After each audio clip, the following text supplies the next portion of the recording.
We're ready. We're ready to rock. That burned a half hour. No, this is good stuff. Now, this is my first time that I'm on a ride along with Captain JD Wall. Captain, I gotta emphasize Captain.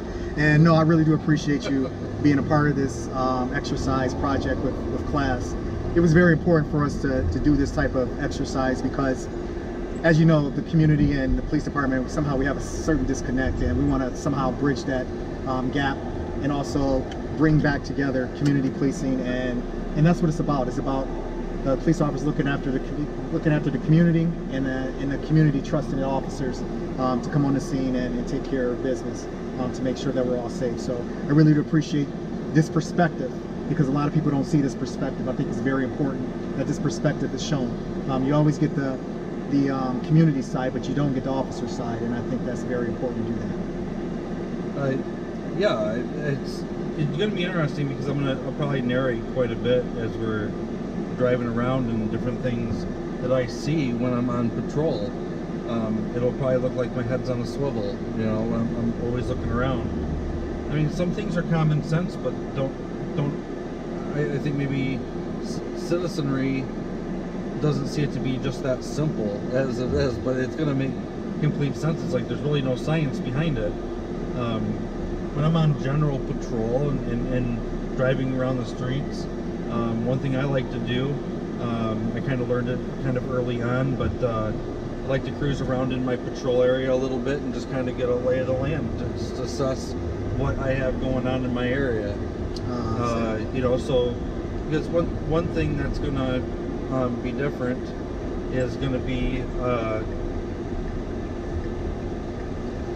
like, for instance, if I cruise through the neighborhood and I see everything, and then something looks to be out of place later, or something doesn't seem normal, that's probably something I want to question or look into, because there could be something going on there that needs to be looked at. I got to stop you, because we try to break the stereotype of police officers and donuts, and the first stop we made is at Tim Hortons. Are you really serious? Are you kidding? When's the last time you had a donut, Aaron? It's been a while. So yeah, we'll take one with glaze. I'll take a glazed donut. Doggone right, you're gonna take a glazed donut. Doggone right, you are.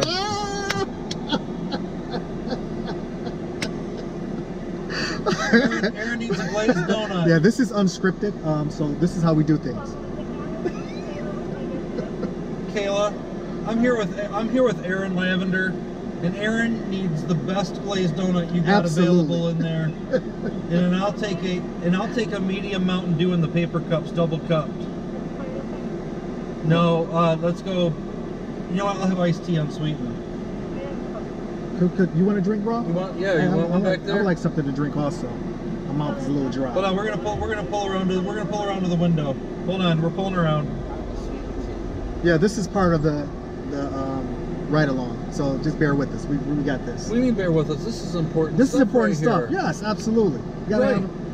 Look, there's 3 other people right now at the same time that feels this is important as well. While we're waiting, I have a few questions that I asked people on Facebook if they have any questions. And one guy posed a question. He said his dad served on the Monroe County Sheriff's Department for 28 years as a deputy, sergeant, detective, and chief deputy. When asked what his job was, he would always say that it's his core job was not to take people to jail, but rather to help people stay out of jail.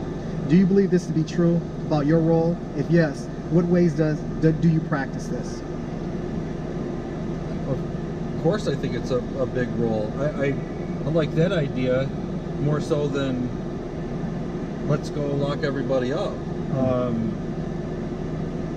I live in this community too. When I'm not on duty, I'm a citizen like everybody else. I mean, this is my job and my career and my calling, if you will. But when I go to calls, if there's an opportunity to speak some wisdom into someone's life to make it better for them, to encourage them to make a better choice that prevents them from having to go to jail in the future, it's worth that shot. It's better for them. It keeps doors open of opportunity for them as well. Especially when you're younger. You got young kids out here, whether it be boys and girls, whoever.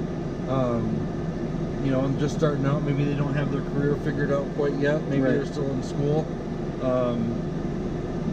I can't always turn a blind eye to crime. Right. But there's certain things. It's like, hey, listen, this isn't this isn't going to be so bad. Let's use this as a learning point. Let's move forward from this and let's turn from this and not do this again, you know, kind of thing. And you know, it's how you talk with people. It's how you address the situation.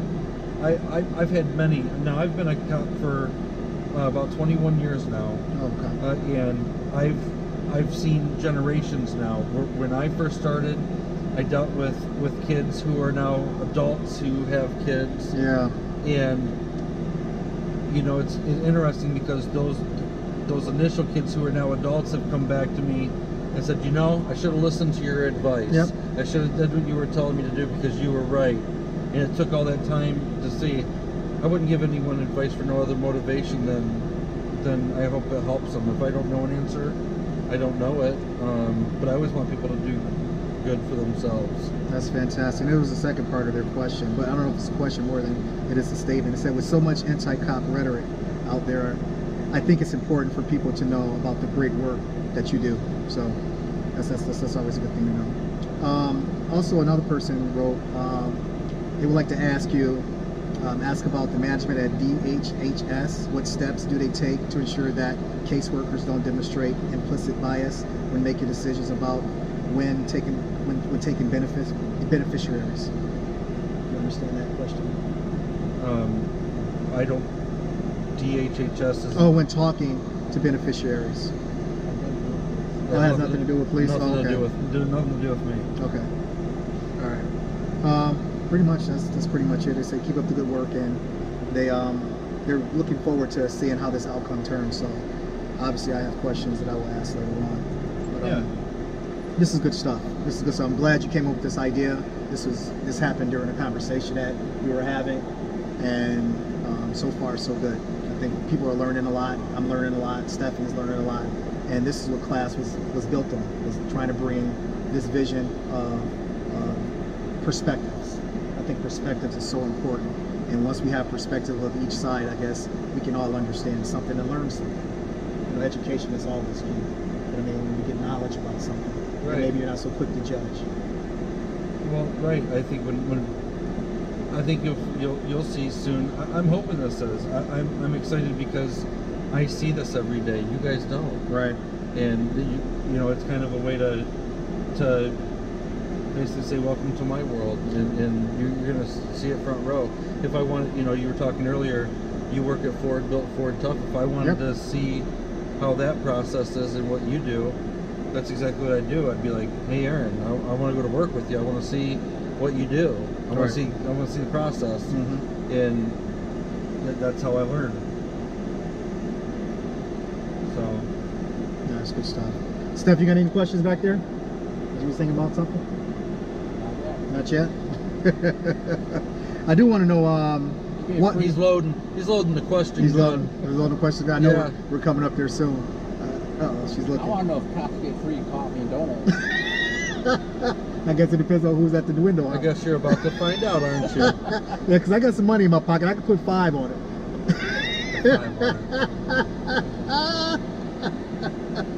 For you who don't know, that's an old school song right there.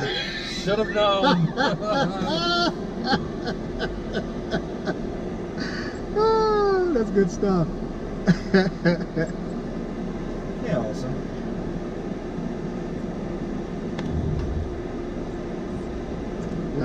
Here, what do you feel about the cops? You like the police? I do. They're so nice and so friendly. You've had it right there. Oh my goodness. No, you're good. I got 5. Oh, okay, that'll work. Yeah. We need a glazed donut. Glazed donuts. Yeah, and then I'll take a medium unsweetened iced tea, and then you want a sweet tea? Yes, please. Yeah. And could I have a diet? A sweet tea. Yes. Diet is the worst part you can get. I know, but it's the taste that I acquire. I love the taste. Let me ask you something though. How did this donut thing become reality? Why is it police officers associated with donuts? I have an answer. Give me an answer. I want to hear the answer to this. What's that? It's going great.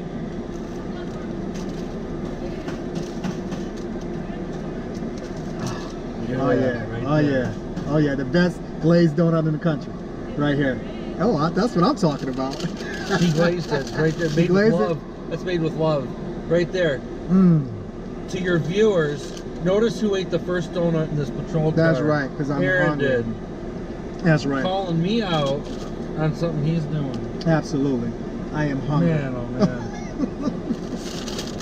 There's a lot of sugar in that, but it's okay. That's all right. That's the life We're gonna that keeps you going. We're gonna be going for a while, so it's good that I get a little bit of sugar in A it. little bit. See, this car doesn't come with all sorts of amenities, but you're covered in the cup holders. Cup holders. There we They go. come with some cup holders. They're special though. You're industrial. Why did you want to become a police officer in the first place? What sparked you want to become a police officer? Was it Felt like a calling. a calling? Yeah, So, I mean, did you want to know ever since you was a kid, like Well, I'll tell playing you. cops and robbers in the backyard, and that wasn't it? Nope, that wasn't it at all. In fact, when I was in high school and going to college, sweet tea. Thank you. Look at that. A sweet Unsweetened. person. For sweet stuff. Just got one more on its way. Strawberry one. Thank you very much. Alrighty. We'll see you soon. Okay. Honestly, here's how it went. I started out in school in pre-med. I wanted to be a doctor. Is that right? Yeah. I never knew that. And I had the, I think I had the passion for it. I certainly in high school had the grades for it. But there was just something about it that was missing. It didn't feel like it was really going to be a good fit for me.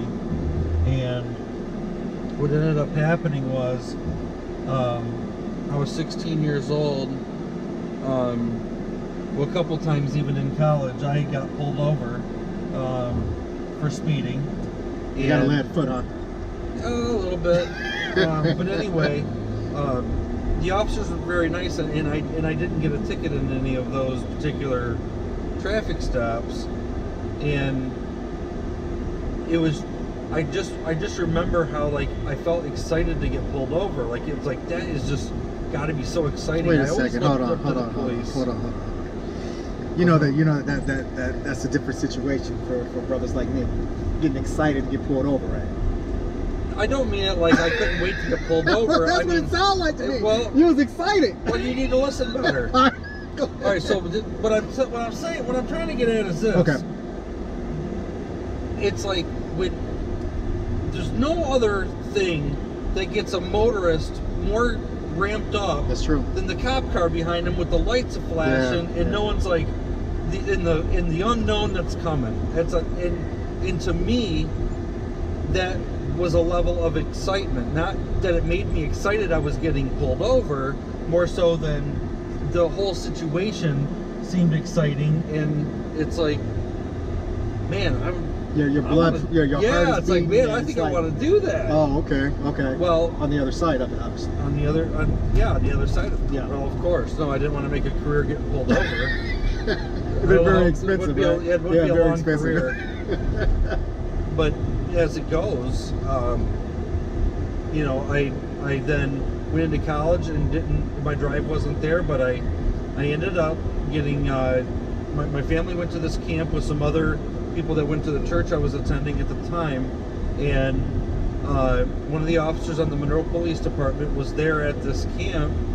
He's since retired now, but asked me to join the police reserves when the Monroe Police Department had a reserve division. So I joined that and absolutely loved it, and it was instant. It's like, I know exactly what I want to do now, and the rest is history. The rest is history. Wow. Yeah, it really focused my schooling and everything so much more at that point. That's interesting. Has there been a point any time in your career that you had to pull over a relative or anything of that nature, that you got into the car and like, wait a second? You know, has that ever happened to you? I've never pulled over a relative. I have had incidences where I've pulled over close friends. I didn't know it was them at the time. Right, obviously. But to be honest with you, I'm not close friends with some of those people anymore. You know, just as the community might see the police, some people don't see me as JD anymore. They see me as the police.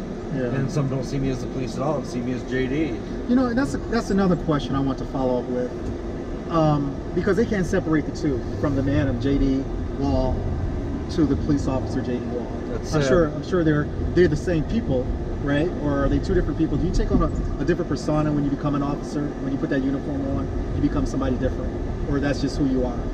It's who I am. It makes no difference.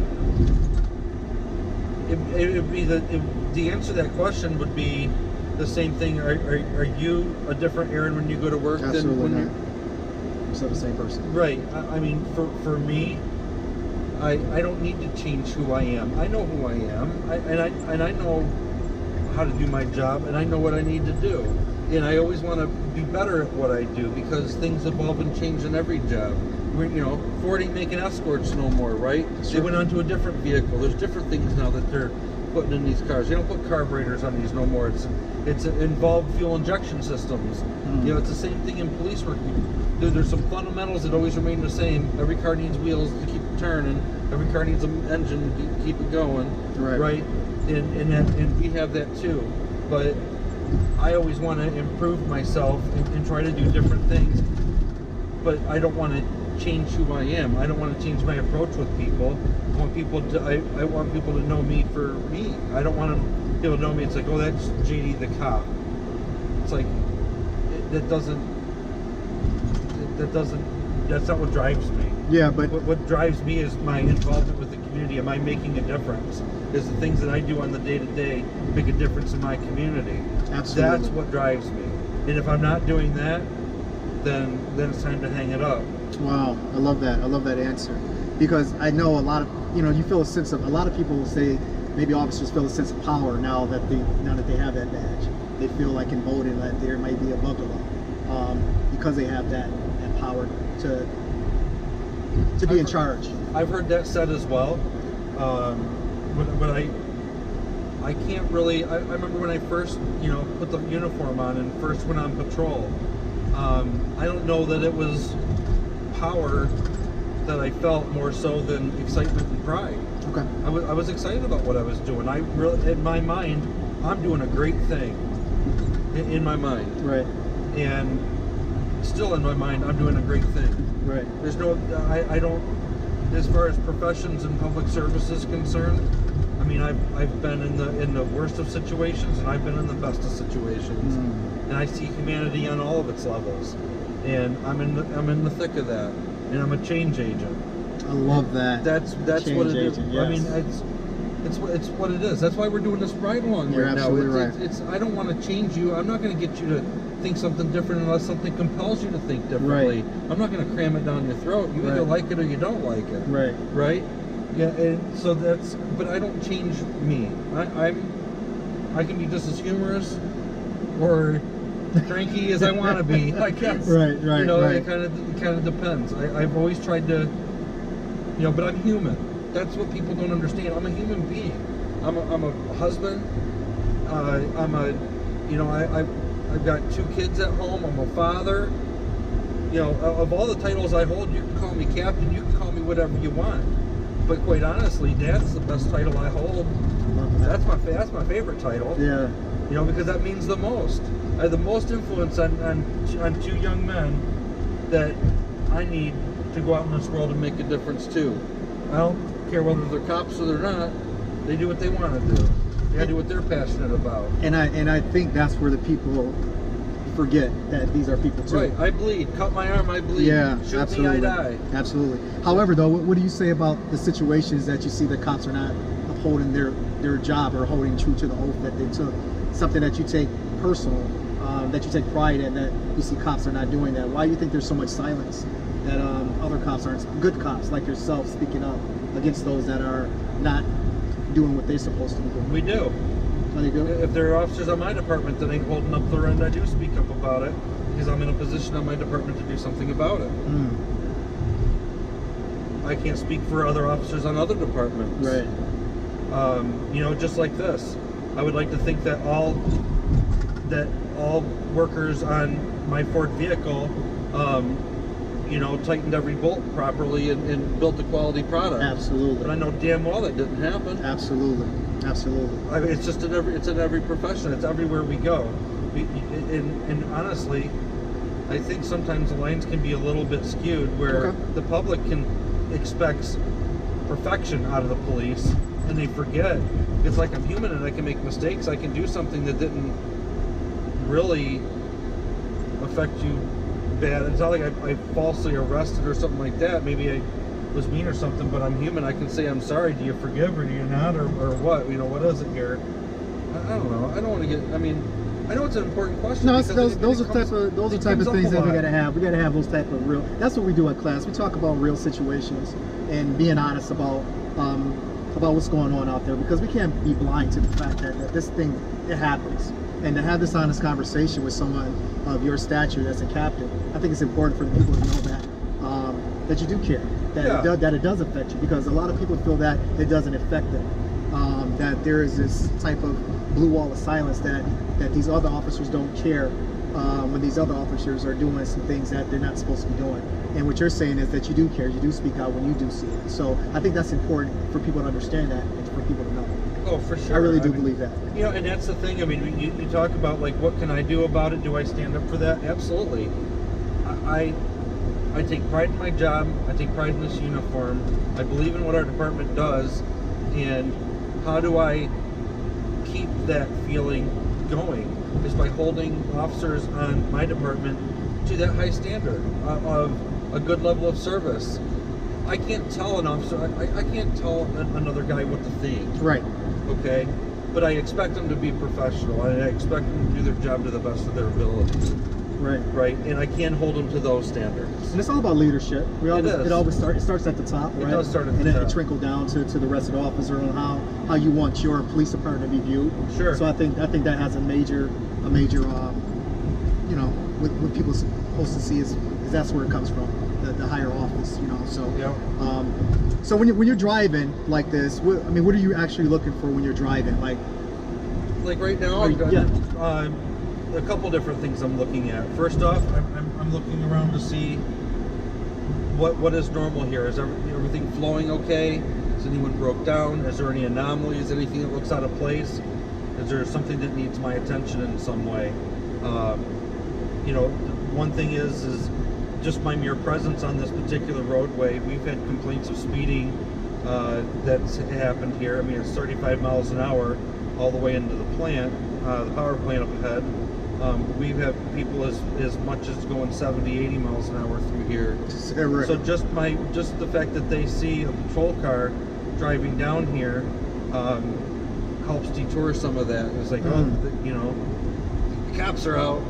right. You know, it's like, Slow down. Slow down. Yeah. Yeah, and that's all I'm looking for. And I'm just looking for people to be mindful of their speed. I also want to know, is there a ticket? They always say there's a ticket quota to have. Is that a myth, or is that true? That's a myth. If that's a myth, That's beyond a myth. That's an excuse somebody has come up with because some officer has probably given a sarcastic reply to like, oh yeah, if I give you this ticket, I'm getting a toaster oven. Who buys toaster ovens, right? I mean, maybe they're nice. I've never had one. Right. Maybe I should look at getting one. But me writing that ticket's not going to buy me a toaster oven. Okay, all right. In fact, it is written in law that quotas are illegal. Oh, is that right? Absolutely See, it's is. against the law, It's people. against the law. All right. It is We not cleared that. true. It's not There's true. no such thing as a quota. I can write as many or as little tickets as I want to. Gotcha. That's how it works. Oh man, I'm glad you cleared that up, because that was one of the questions people always ask, and they want to really know that. Is there a ticket quota? Yep. So just so anybody that was thinking that, you know, they can get that out of their mind. I promise that's the correct answer. Absolutely the right answer. And you've been one of the office for 21 years, right? It has not changed ever. That's good stuff. How That's much good stuff. discretion do you have whether or not to write? All the discretion I want, except in certain circumstances, and that circumstance would be basically in a traffic crash situation. When we have a department policy, but law also kind of dictates of issuing the at-fault party a citation in a traffic crash. So sometimes we don't have that discretion. If it's a single car crash, that might be a little bit different.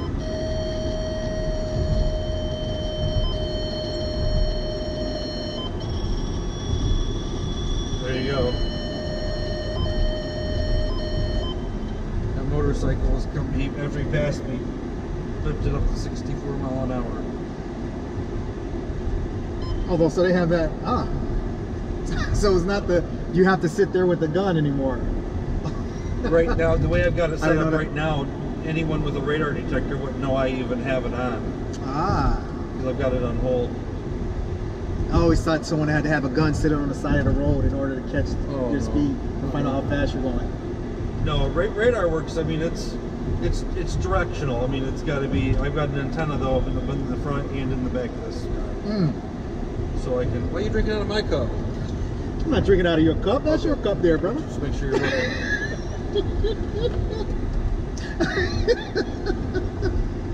You know, out of all the years I lived here, I've never been down this way. No? Never. Why not? I mean, I don't know. I had no reason really to go there. I used to work at the Ford plant, the Monroe Ford plant, so I used to go back there. But I never been down this way, so I didn't know. Actually, I should be ashamed of this, but I know DTE was back there.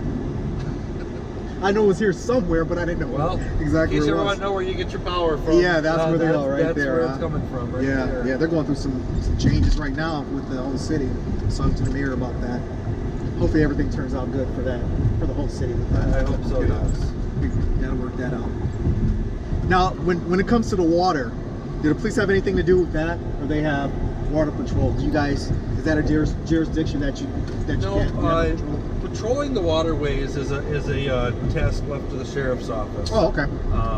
Part of statute is they maintain the waterways. So they actually have a marine division, and they have boats that they use and will patrol. In fact, it's in the paper not that long ago that I believe a couple of jet skis were donated to them as well.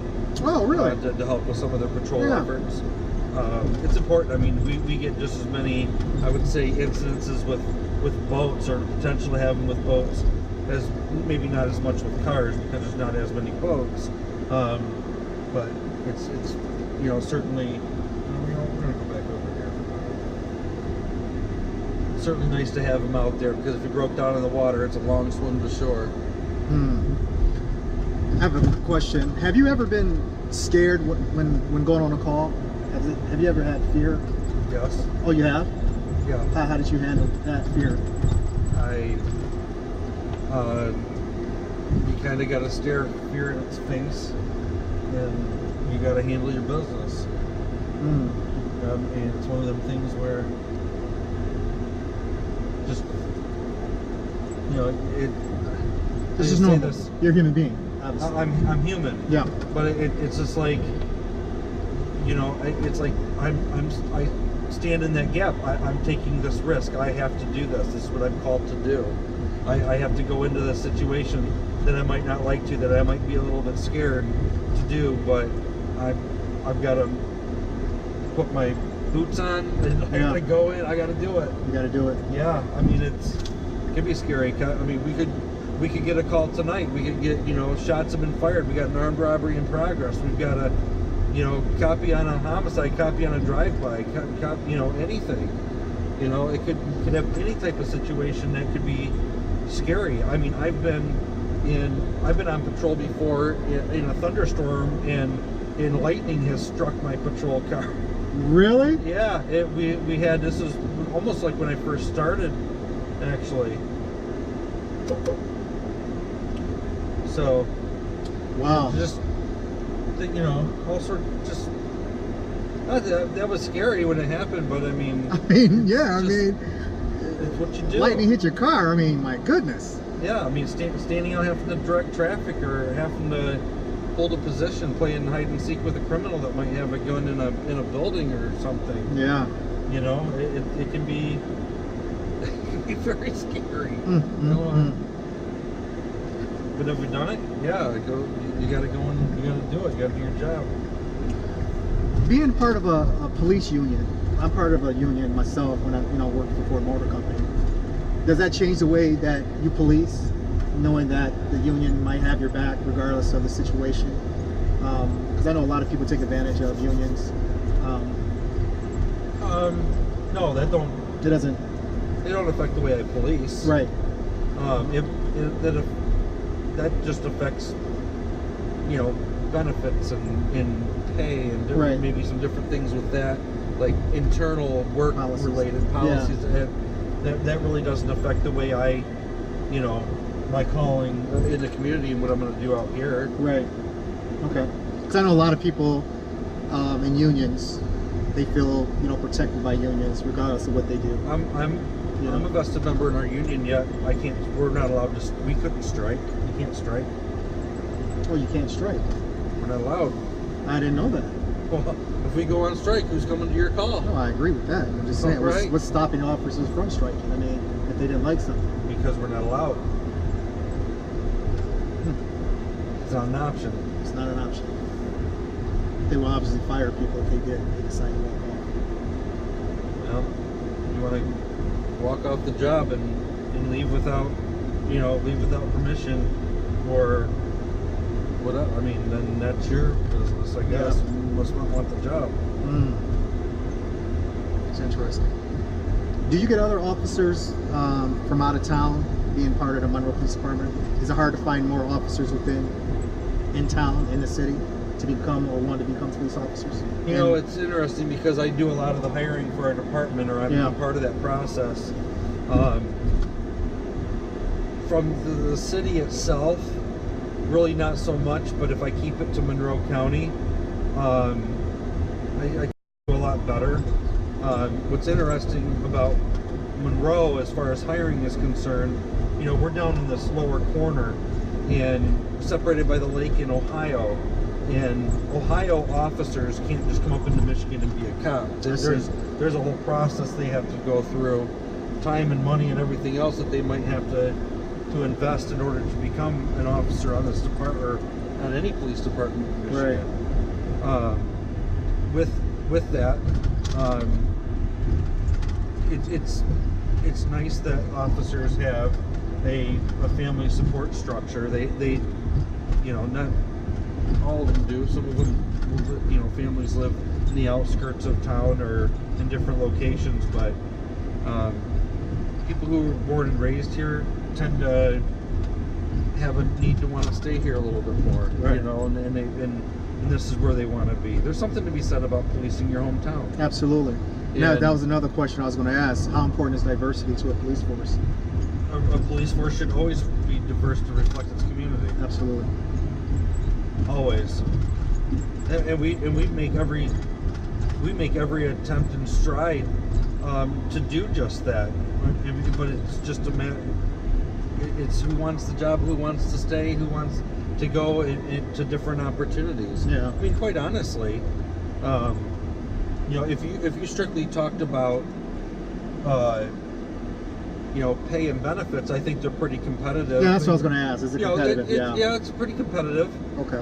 But you look at things in the private sector, and I have close personal friends who work in the private sector that make twice the money I make. And it's like, well, that would be nice. Yeah. But on the other hand, it's like, I probably wouldn't be happy doing that job. That's true. Because that's not what my calling is. Right, It's not that's what not your passion. It's not my passion. It's not what I like to do. So I like to do this, and I really. How much longer do you want to do it? Do you want to do is it 30 years and out as an officer? Well, is that the same thing you too? Can max. You can, it's a max of 30.3 years, I think, is where it maxes, and there's a pension, a defined benefit pension plan, and all that stuff that goes along with it. Okay. Just kind of depends what opportunities. Where are my kids? Where are they in college, or what path do they choose to take? Right. What am I ready to move on to other ventures, other things? Yeah. Like I said, I want to constantly improve and grow, and do different things. I mean, I think when I've done everything that I feel that I wanted to accomplish here, it might be time to move on. But of course, I can't do that until I'm eligible to retire. Absolutely. So, is but an age with that too, along with the retirement and everything. Yeah, there sure is. So the way it is right now, I've got about 8 more years to go currently until I can retire, and then I have to make a decision. Do I want to do I want to go then, or do I want to stay? Because then I can stay up to another 4 years if I choose to. But after that, it wouldn't pay me to stay any longer. Also, we run up on, I see an officer up front with his lights on. When does another officer like yourself that's just been patrolling, when do you pull up on the scene to offer assistance? Do you just drive by, or how does that work? Yeah, I could drive by and say, hey, is everything okay? I look at this one. This doesn't. I don't know that necessarily this is a city patrol vehicle. This looks like the county right here. So yeah, I see sheriff on the back of it. Oh, that doesn't look good. Yeah, give him some assistance here. Oh, my. Hey, how you doing? What's that?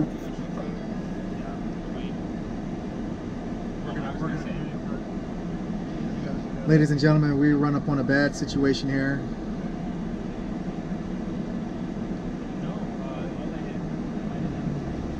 Wow. We have looks like an older gentleman sitting on the ground, look like he's been beat up or something. There's a lot of blood on his face.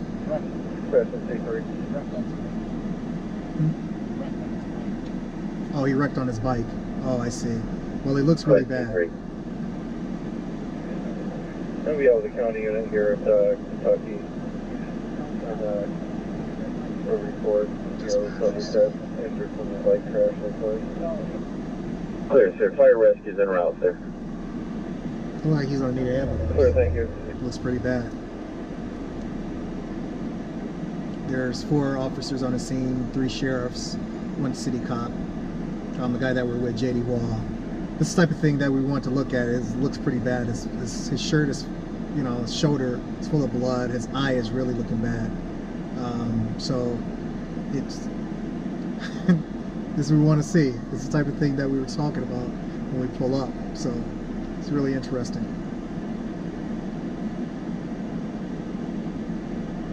Yeah, it looks like he's going to need a lot of medical attention here. It looks like his eye is pretty bad. It's yeah, it doesn't look good. Obviously, cops. I see the lead officer that probably got here on the scene first, looked like he has blue gloves on or plastic gloves on, obviously to protect himself from the blood on this citizen's eye. And it looked like there's also a vacuum cleaner out there. Maybe he might have tripped over or something. I don't know. But it really looks bad. They're pointing to it now. It really looks bad. But he looked like he's very cognizant that he can, he can communicate. He's not. It really looks bad. He's definitely gonna need some stitches or something. Wow. Yeah, I can hear the ambulance coming out. This is what we wanted. We are on the scene. Something early. Interesting. It's very interesting. And this is the first. Seems like JD then took the lead on the scene right now. The guy's laughing.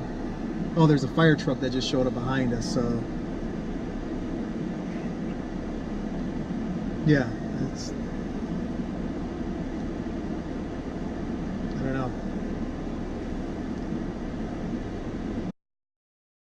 Poor guy. What happened? What was what happened here? It looked like he wrecked his bike or something. Yeah, it kind of looks like he crashed on his bike and hit his face pretty good. I mean, I can see it. That's not something he should ignore. We want to always, especially on a call like that where someone might be in a little bit of denial about how injured they are. Right.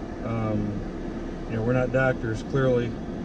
and sometimes we just better suggest, keep him cooperative. He just lives around the corner, so we secured his bike. That seemed to be what was important to him, for right now, and so we secured his bike up for him, and when he gets out and gets treated at the hospital, he can look like his eye. It's like looks a like huge cut. Yeah, he's got definitely got some stitches there. Huh? Yeah, it kind of looks that way. Yeah, for sure. So yeah, I've seen all sorts of injuries in this job. I mean, it's like, how did that body part get there? Yeah, right. Kind of injuries. Really? Yeah, Like that, huh? oh, crazy stuff. Oh my goodness. Yep. So. Well, he's gonna have a serious headache in the morning. Yeah. Speaking of that, where is Dispatch located? I never understood where they're located. Is there a central place that they're located? Yeah, they're out on Raisinville Road. Oh, on Raisinville Road. Never knew that's where it's at. Rarely am I mistaken. You're always it's pretty rare. much right? Yeah, if that happens, if I made a mistake, it's like, you better be looking up in the sky because it's probably falling too. I heard that. Yeah, you got to have some humor. You got to have some fun with it, Absolutely. Yeah, like I have a bit afraid to say, I'm human. I'll make a mistake, but you know what? The better part of being a man sometimes is owning up. Owning up. Whether it be in this job or whether it be in my personal life. You're absolutely right. Sometimes just owning up and doing what you got to do goes a long, long way. You're absolutely right. Do not let your pride get in the way of doing the right thing. No. I always tell my children that. Yeah, that's a good lesson. Standing up, yeah. It is, because I'm gonna tell you what, that's what you talk about, barriers and walls and stuff like that. Mm-hmm. I mean,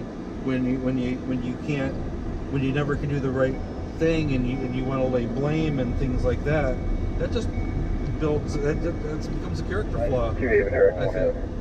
If someone in your department did something wrong and then you guys took action to fire that person, get rid of that person, do you think it's right that person can go down the street and be hired by another police department right off the streets after what he did in your police department? Do you think that's right to hire someone that's been fired or reprimanded because of something immoral or something that was done wrong, but yet he can be hired at another police department? They've been working toward that, where when that happens, when an officer's terminated for some reason, they want those reasons put in MCOLs so they know what that's for. They shouldn't be picked up by another department. It causes problems. If you get the profession, it's kind of like this. Other people are, you say it like this: bad cops make good cops look bad. Right. Yeah. So I don't want them people either. No, I don't agree. want them cops working no matter where they work. Yeah. What I'm asking, how do you vet that? Like, let's say someone was fired from another police department and he wants to come work at the Monroe Police Department. How do you guys vet that and decide that, okay, we want to bring this officer on our team? We do a thorough background investigation. Okay. Every single cop we bring on the department. I mean, it's more than a job interview. It's a deep look into their past, talking to neighbors, talking to previous employers, looking at personnel records, looking at anything that we. So there's a thorough investigation when you bring someone in. It's not just one reference here and then all of a sudden it's hired. Here's your badge, here's your gun, go have fun. No, that's it's not like that. And maybe that's I didn't know that was something that's important to know. It's very. I mean, our standards. If you got too many traffic tickets on your record, that could be a huge deterrent. It's kind of a looking window into, is this how you're going to drive patrol cars when you're not when you're supposed to be driving normal? It goes into someone's character flaw, a character issue that we don't want. Right. Well, right up here at 7th and Union, that is a four-way traffic stop sign there, and we get a lot of complaints from callers to the command staff that many people disregard the stop sign there. And so one thing we do is kind of make our presence known over here and maybe enforce this just a little bit. One thing we do is You know, obviously, you know, you keep in mind what the law says about a stop sign. Law says that you're going to stop at a stop sign in a manner as to where your vehicle is motionless and you can get a clear view of traffic in both directions. Okay. So So you have to come to a complete stop. They got to come to a complete stop. I mean, Right. it's not a slow down sign; it says stop. Right. And that's what we're looking for here. Really, though, I mean, you talk about the just a little bit of rolling. This is where some discretion comes in. What's a stop and what's decent? Did they was it enough to where they could, you know, really get a good look in both directions and continue on? I mean, part of policing, you have to consider: are we going to go off the letter of the law or the spirit of the law? Okay. What's the difference between the two? Well, the letter of the law is exactly as the book says. Okay. That I'm holding you exactly By what the this book. says. By the book. Gotcha. Whereas the spirit of the law is like, yeah, I know what the book says, Right. but do I? Does that if person I- cause any harm to anyone as I'm watching it? Is Right. that what you're saying? Like, I'll give you a good example. Let's watch the next vehicle that not this guy here. Let's look at this now. The silver car is going to stop because there's other cars coming into the intersection. So let's let this pass for just a moment, and I'll let you assess what you think would be a good violation. Okay. And I'm looking at someone that's going to come to a complete stop or a rolling stop. Right. Let's just take pretty into much. consideration any vehicle. Let's look for any vehicle that's actually coming westbound. Okay. So you got a clear view. Right. They've got a clear view as well. Because many times people won't even come to a complete stop enough to know that if they did and looked both ways, they'd have seen my car sitting right here. Right. Okay? And that's what makes them come to a complete stop when they see your car Now, as a deterrent. Sometimes you'll see that, and then you'll know when those times are too. Yeah. So because of the oncoming traffic and stuff, you're going to They're have forced stop because of the oncoming traffic. Now, look, is this guy... Did he come to a complete stop? No, he didn't, because he's really Then he drove through that thing half the so speed. so he's really Right. yeah. So see what but I pull him over. What's he going to say he did? Came to a complete stop. No, yeah, he had his foot on the brake, Yeah. but it didn't mean he stopped. Right. Let's look at this Right. guy. Same thing. I think he came to a complete stop. I think so too.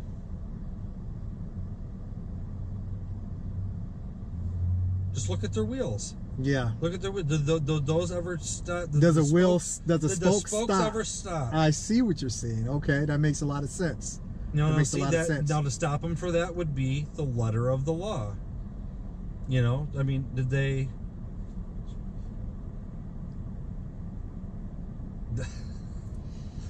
You see it for yourself. yeah. You see Yeah, I why see this what you're- needs to be enforced. Look at the crap that happens. Yeah. Or potential could happen. A if potential we don't- accident can happen right there if they Right. don't really stop like they're supposed to, and just like that one car was just he went pretty much kept going. He Yeah. really didn't stop, you know. No, there's a good stop. There's a Look good at that stop. good stop. Yeah. I should pull him over and give him an award for stopping so good. But we don't do that. Yeah, showing that. You know, supposed to whatever Yeah, say. we don't You know have- what? You followed the law really well there, sir. I just You know, want to I'm say pulling you over. congratulations. Yeah, I just want to thank you for being a good driver today.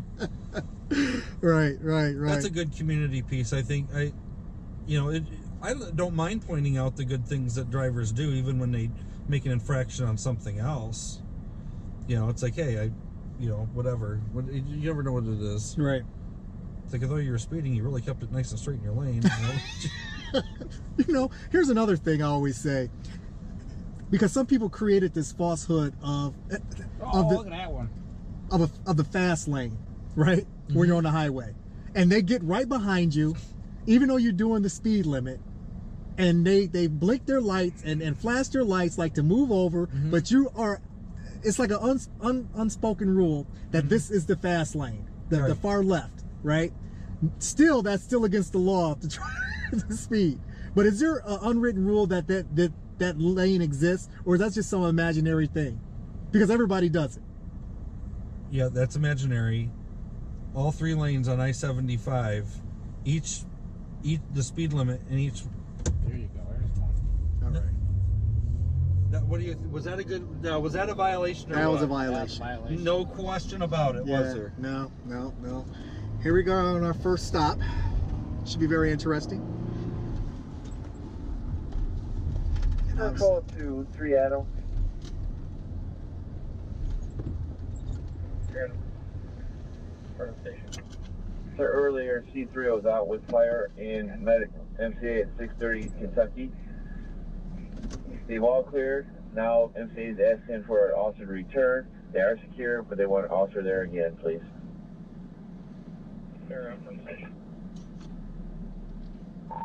Dispatch from C3, I assume the deputies left the scene. I assume so, sir. MCA is just asking for a car. Okay. I've got a traffic stop in Woodcraft Square parking lot.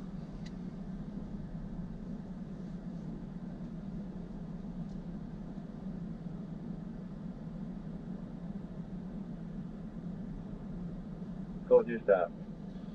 Woodcraft Square parking lot out of Michigan. David Henry Charles 9023 DHC 9023 on a black Ford Focus.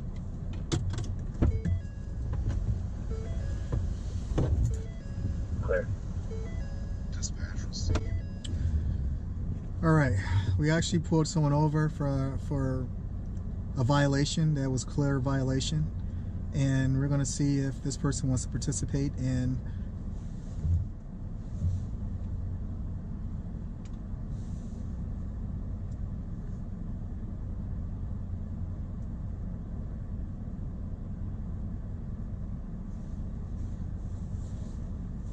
Control 3 Adam, they've got the situation under control. They're canceling you now.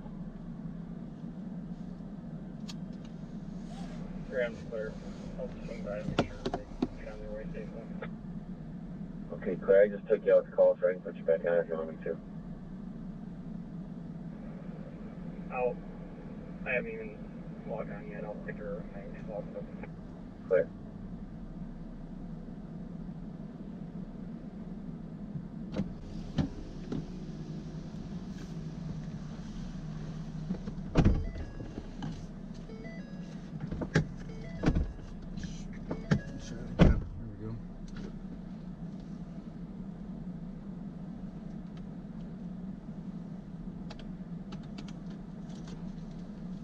C3 secure. Clear C3.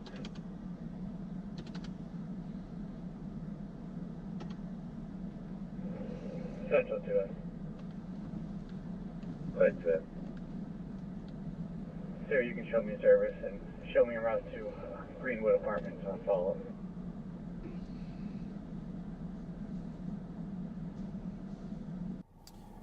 He did admit that he knew he ran the stop sign. Oh, he did. Yeah.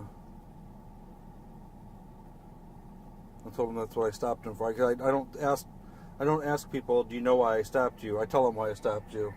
Oh, because you don't want to play no guessing game. There ain't no guessing games. Right. Clear. I got it on more cameras than he can count right now. He wants to argue it. It's like, I mean, you know what I mean? I know, just his look like, man, witness, really? Witness 1, witness 2, witness 3. I mean, seriously. Yeah, you have what, 6 eyes? Oh my goodness. Yeah. And this is the part where you go and see if he has any type of Yep, his driving status. Does he have a good driver's license? What's his driving record look like? Does he have any warrants or outstanding warrants? And exactly right. Yep, I want to be looking at all that stuff. Mm-hmm. So, insurance up to date. Does exactly. Find it out? Yep. Okay. So, without anything further, with everything I see is good. Okay. Kind of like this, we saw many violations back there where there was some rolling of the stop sign. Right. This guy, I would classify as blew the stop sign. Just blew the stop sign, just right. Kept going. So I would probably issue him a citation. Mm-hmm. However, let's see if we can't start a conversation with this young man. Okay. Okay.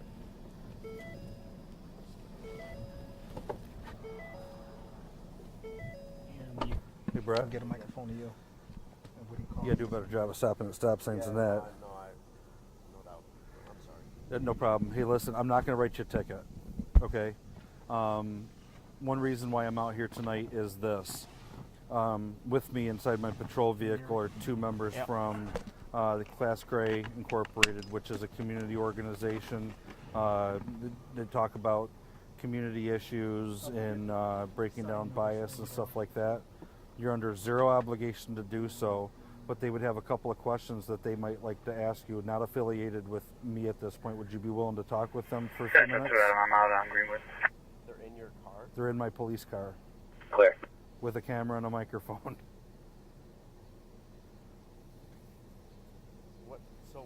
What is this again? I don't understand. Okay. I've never. I Yeah, the no, reason no. why I don't understand is because I've never been asked something like that before. Yeah, I know. So- And never have I asked anyone something like this Okay, before. okay. So I'm not being set no, up for anything. absolutely not. Okay.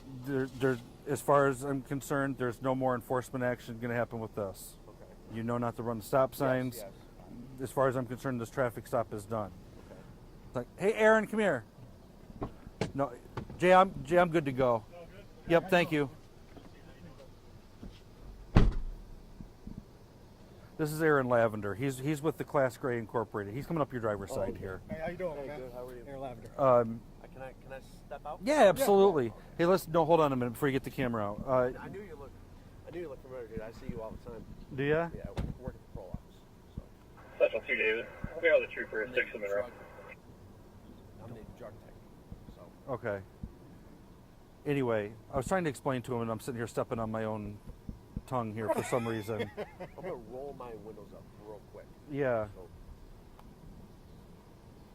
But Hopefully I'd that be blows willing up. to, Yeah, this isn't affiliated with this. They just want to ask a couple of questions. Yeah, I mean, yeah. so Yeah, we're part of a group, a nonprofit organization called CLASS. It stands for Community Learning About Shared Space, and we teamed up with the police department to actually do some a community project. Just to find out how you felt about being pulled over, and what do you think about the police department, all those type of things. It's only be a couple of questions. Okay, yeah, no problem. So you're okay with that? Yeah. All right, cool. okay. Again, I know this is an awkward situation for you, but my name is Aaron Lavender. I'm with a nonprofit organization called CLASS, and what we're trying to do, we're trying to connect with the police department, because in this country there's been a disconnect between the police department and the community. So what we want to do is try to bring the community along with the police department together. So what I want to know from you as a community person that just got pulled over, how did you feel when the police officer got behind you? Was you nervous? Was you scared? What was going through your mind? Did you know you was in the wrong? I mean, what happened there? I did a roll stop. I saw the cop. I'm like, all right. And then I looked in my rearview mirror. I saw him. I'm like, all right, he's coming to get me. So I'm just going to pull over. I'm admitting my wrongs. So I'm just okay with that. So Okay. I was not in any type of fear of any type of disciplinary action because I'm admitting my wrongs. So. Right. So did you have a reason why you didn't come to a complete stop, or was it you were just in a hurry, or what happened there? I braked too late. So I knew it was going to happen. So I'm just willing to move on from it. So and just accept what would happen afterwards. So. Okay. I only got a couple more questions. I just see it's starting to rain. Do you trust the local police department and police officers around the country? I do. Okay. I do. I think they do their job very well. I think there's a disconnect with the people along with the police department. For me, being a citizen in a community like this, or just around the world in general, cops get looked at as the bad guy, or just people that are just out trying to bust people for whatever they want to do. But I think they're very important to our community, and I think they're very important for us as citizens around the world. So. Okay, fantastic. Thank you for that. What concerns do you have in your community or across the country right now? Well, me personally, I think it's more drug related. I think in this county, just in general, the opioid epidemic here in Monroe has been really, really severe, and I think what that has done to this community just in general has just been really severe. And I think a lot of people my age in general are dying because of it. And I think what it needs to be done is it needs to be cleaned up. And I think that's why cops are very important in this county, just in general, to get that taken care of and do the best they can. Wow, you're a great interviewer. You did a great job. This is the last question. If you could speak to our president right now, what would you say to him right now? That's a tough one. I think he's doing a really good job. I think people don't look at what he's doing good for this country. I think everyone likes to look at, you know, just anything that's bad, and maybe not even bad. I think people just like to say he's like an evil person just in general. For me personally, I think he's done a very good, nice job, and if he was standing in front of me right now, I would say, you know what, do what you're doing. Don't mind what the media is saying. Just do what you got to do, and you know, just keep making improvements. And even though that those improvements aren't being really looked at in a positive way, just continue what you got to do. I mean, you're human as I am, and we all make mistakes, and so be it. You know, so. All right. So I just want to thank you for participating in this project and this exercise. It really does us good. Again, trying to bridge the gap between the police department and the community. So I want to thank you. So yeah. We gotta go. We gotta go. All right. We had our first person that we pulled over from rolling a stop sign. He was a very good young man to talk about. He knew he was in the wrong, so he was prepared for whatever was going to come to him. I thought that was very interesting that he knew he was wrong and he took onus to it. He owned up to it. So I thought that was a really good thing. It was a great interview. Right now we're heading on a call now that we've been called to for backup. So this is going to be an interesting call also. I'm really enjoying this. I see the perspective now. I see we come up on the first scene as someone got injured, and now we went to someone that ran a stop sign, and then now we're going on a backup call. We don't know what to expect, but if an officer is calling for backup, it must be something serious. So just keep tuned. You're in this ride with us, right along with Class Grade Inc. and Officer J.D. Wall, Captain, I should say.